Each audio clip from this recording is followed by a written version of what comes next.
இயேசுவின் நாமத்தில் நான் உங்களை வாழ்த்துகிறேன். ஆண்டவரோடு நடக்கிறீங்களா? இயேசுவோடு நடக்கிறது சந்தோஷமாக தான் இருக்குது. ஆனால் நிறைய பிரச்சனை, போராட்டம், கஷ்டங்கள், உபத்திரவங்கள் இதெல்லாம் வருகிறதே நீ கலங்குறீங்களா? சில சமயத்தில் ஆண்டவர் கைவிட்டாரோ என்று தோன்றுகிறதா?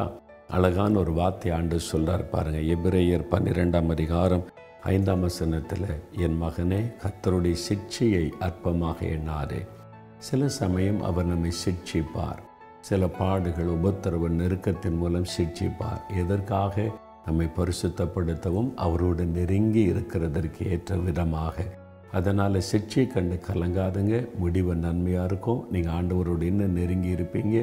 முடிவில் 2 மடங்கு ஆசீர்வாதத்தை காண்பீங்க. தகப்பனே, எங்களுக்கு வருகிற சிட்சைக்காக ஸ்தோத்திரம்.